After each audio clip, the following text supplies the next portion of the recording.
अस्सलाम वालेकुम नाजरीन, welcome back to my YouTube channel. उम्मीद है कि आप सब लोग ठीक होंगे।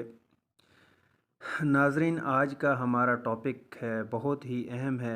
कुछ दोस्तों के इसरार से आज इस टॉपिक को हम डिस्कस करेंगे।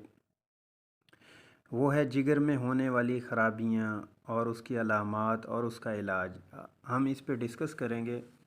अगर हम जिगर को अपना जिगर बना लें, जैसे हम कहते हैं हमने बहुत सारे जिगर बनाए हुए हैं, लेकिन जिगर को जिगर नहीं बनाया होता। जिगर की वजह से काफ़ी कॉम्प्लिकेशंस आती हैं और इन मसाइल से हमें कैसे बचना है और इसका हमें कैसे ख़याल रखना है, इन तमाम चीज़ों पर हम बात करेंगे। जिन दोस्तों ने मेरे YouTube चैनल को सब्सक्राइब नहीं किया तो जल्दी से मेरे YouTube चैनल को सब्सक्राइब कर दें, ताकि मैं आपको आपकी सेहत के मुतालिक इंफॉर्मेशन कह लें या मालूमात कह लें, आपकी सेहत के मुतालिक आगाह करता रहूं। मेरे ख़याल में जिगर सबसे इम्पोर्टेंट आर्गन है ये बॉडी का, और सेकंड लार्जेस्ट आर्गन है।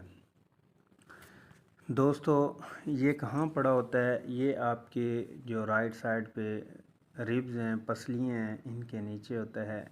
इसका काम है मेटाबोलाइज़ करना, जो हमें एनर्जी मिलती है या फैटी एसिड्स होते हैं जो कि ऑब्ज़र्व करते हैं। दोस्तों, जिगर का जो वेट है, वज़न है 1.5 kg है, यानी 1.5 किलोग्राम है। लेकिन इस 1.5 किलोग्राम की फैक्ट्री में जो अल्लाह पाक ने लगाई है, ये 500 ऑटोमेटिक फंक्शन पर ख़ुद काम करती है। ख़ुदकार इसका निज़ाम है। इतना अच्छा निज़ाम है कि इसमें अल्लाह ताला ने वेयर हाउस भी बनाया है। वो vitamin D, vitamin A, vitamin E, vitamin के, आयरन और इसको और भी काफ़ी विटामिन्स हैं जो इनको स्टोरेज करता रहता है। आपके मैदे के अंदर जाने वाली हर चीज़ अच्छी थी या बुरी थी, इसके अंदर जो भी पॉइज़न था इसको डिटॉक्स करता है और खून प्रोवाइड करता है। अगर कोई इसे स्टडी करना शुरू कर दे तो वो इंसान कभी सजदे से नहीं उठेगा कि अल्लाह का ये निज़ाम किस तरह चल रहा है।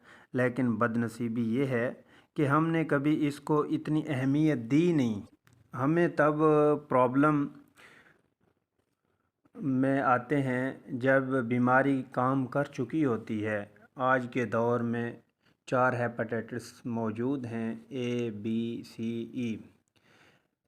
तो ये मौजूद हैं। हेपेटाइटिस ए और ई भी आ गया है।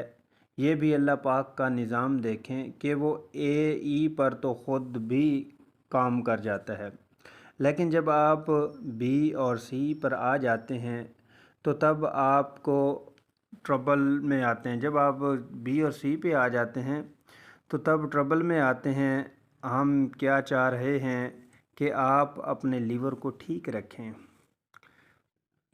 मज़े की बात तो ये है कि जो मेरा रब मुझे बनाता है, मेरी दवाई बनाना कभी नहीं भूलता। हेपेटाइटिस ए और ई गंदे पानी और गंदे यानी खाने से, कंटामिनेटेड वाटर से, और जो आपका बी और सी है ब्लड बोन, इसका गंदे खा ये होता है आपका, मतलब कि एक ऐसा वायरस है कि जैसे आप हजाम के पास जा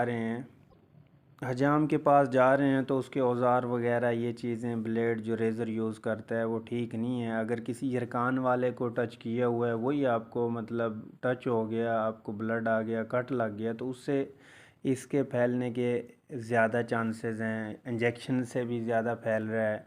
जैसे एक को निडल, यरकान वाले पेशेंट को आपने निडल प्रिक कर दी है, तो वही निडल अगर आपको लग गई है या किसी और को लग गई है तो उससे भी ये फैल जाता है। इसका गंदे पानी से कोई ताल्लुक़ नहीं है। हेपेटाइटिस बहुत ज़्यादा फैल रहा है क्योंकि इस वक्त हमारे पास हेपेटाइटिस 20% पॉपुलेशन को है। अब इनसे कैसे बचा जा सकता है? شیو گھر میں کریں، ریزر کو اچھی طرح ڈیٹول سے واش کریں، ڈائٹ اچھی کر لیں۔ اچھا، اس کی علامات کیا ہیں؟ پیشاب کا پیلا آنا، بھوک نہ لگنا اور وومٹنگ فیل ہونا، آنکھوں کا پیلا پن۔ تو دوستو ٹاپک بہت لمبا ہے، انشاءاللہ مزید اس کا سیکنڈ پارٹ بناؤں گا، اس میں مزید وضاحت سے اس پہ بات کریں گے۔ تو دوستو تب تک کے لیے میں آپ سے اجازت لینا چاہوں گا۔